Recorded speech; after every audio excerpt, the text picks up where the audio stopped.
A+ vision news നിങ്ങൾക്കായി സമർപ്പിക്കുന്നത് sky wave water and amusement park Kakkadampoyil Valamthode Malappuram. Nilambur തിരിച്ചുപിടിക്കാൻ യു ഷറഫലിയെ കളത്തിലിറക്കാൻ LDF. UDF സ്ഥാനാർത്ഥി സിറ്റിംഗ് MLA ആര്യാടൻ ഷൗക്കത്തിനെതിരെയാണ് LDF യു ഷറഫലിയെ രംഗത്തിറക്കുന്നത്. നിലമ്പൂർ പാർട്ടി ഓഫീസിൽ ഇന്നലെ ഷറഫലി എത്തി നേതാക്കളുമായി കൂടിക്കാഴ്ച നടത്തിയിരുന്നു.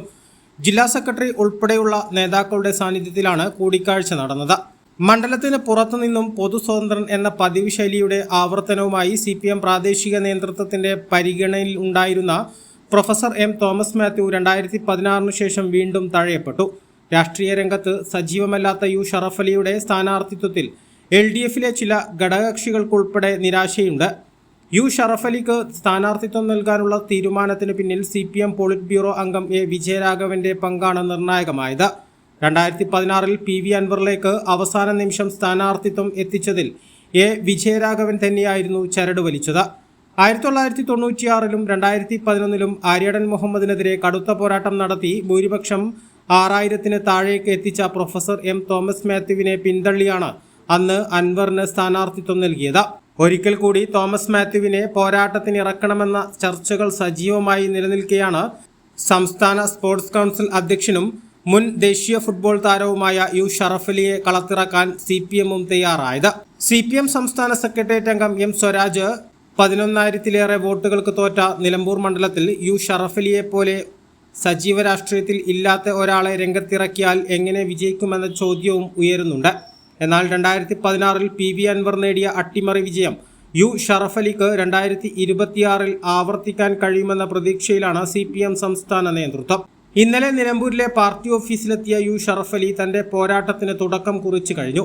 1996ലും 2011ലും ആര്യാടൻ മുഹമ്മദിനെതിരെ ശക്തമായ പോരാട്ടം കാഴ്ചവെച്ച പ്രൊഫസർ M. തോമസ് മാത്യുവിനെ കണ്ട് CPM നേതാവ് A. വിജയരാഘവൻ ചർച്ച നടത്തിയിരുന്നു.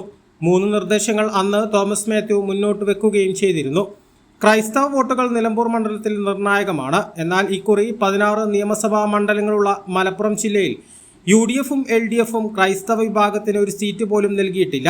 ഈ സാഹചര്യത്തിൽ നിലമ്പൂരിൽ ക്രൈസ്തവ വിഭാഗത്തിൽ നിന്നുള്ള ഒരു സ്ഥാനാർത്ഥിയെ ഇറക്കാനുള്ള നീക്കത്തിലാണ് BJP. നിലവിലെ സാഹചര്യത്തിൽ മണ്ഡലത്തിൽ UDF നില ഭദ്രമാണ്. 7 പഞ്ചായത്തുകളിലും നിലമ്പൂർ നഗരസഭയിലും UDF ഭരണസമിതികളാണ് നിലവിലുള്ളത്. നിലമ്പൂർ ബ്ലോക്ക് പഞ്ചായത്തിലും നിലമ്പൂർ മണ്ഡലത്തിൽ ഉൾപ്പെടുന്ന കരുളായി, അമരമ്പലം പഞ്ചായത്തുകൾ ഉൾപ്പെടുന്ന കാളികാവ് ബ്ലോക്ക് പഞ്ചായത്തിലും പ്രതിപക്ഷമില്ലാതെ UDF ഭരണസമിതിയാണ് ഭരിക്കുന്നത്. ജില്ലാ പഞ്ചായത്ത് ഡിവിഷനുകളിലും UDF തന്നെയാണ്. അതിനാൽ തന്നെ ഇക്കുറി വലിയ വിജയമാണ് ആര്യാടൻ ഷൗക്കത്തും UDFും ലക്ഷ്യം വെക്കുന്നത്.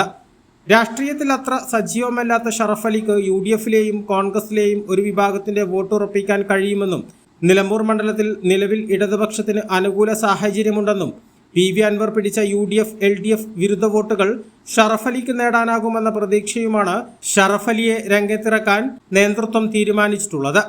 ഇതിന് മറുപടി ലഭിക്കാൻ തെരഞ്ഞെടുപ്പ് കഴിയും വരെ കാത്തിരിക്കേണ്ടി വരും.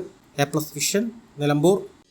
വിവിധ ഇനം തെങ്ങിൻ തൈകൾ, 30 ഇനം പ്ലാവിൻ തൈകൾ, 60 ഇനം മാവിൻ തൈകൾ, 10 ഇനം റംബൂട്ടാൻ, 14 ഇനം പേരകൾ, 10 ഇനം ചാമ്പകൾ, എല്ലാ ഇനത്തിലുള്ള സ്വദേശി വിദേശി പഴവർഗ ചെടികൾ. മോഹിത് നഗർ, ഇന്റർമംഗള, കാസർഗോഡൻ കൊമങ്ങിൻ തൈകൾ, ഇൻഡോർ ഔട്ട്ഡോർ ചെടികൾ, ആമ്പൽ, താമര തുടങ്ങി വാട്ടർ പ്ലാന്റുകളുടെ കളക്ഷനുകൾ. സിമന്റ്, മണ്ണ്, പ്ലാസ്റ്റിക്, സെറാമിക്, ഫൈബർ ചെടിച്ചട്ടികളുടെ മികച്ച ശേഖരം. ജൈവവളങ്ങൾ, ജൈവ കീടനാശിനി, ഹോർട്ടിക്കൾച്ചർ ഉപകരണങ്ങൾ, അലങ്കാര മത്സ്യങ്ങൾ എല്ലാം ഒരു കുടക്കീഴിൽ. ആവശ്യക്കാർക്ക് വീട്ടിലെത്തിച്ച് നൽകുകയും ചെയ്യുന്നു. വിശ്വസിക്കാം, ചെടികൾക്ക് 100% ഗ്യാരണ്ടി ഞങ്ങൾ ഉറപ്പു നൽകുന്നു. Ayan nursery, Pookkottumpadam, Karulai road, Uppuvalli. Phone 9446337875.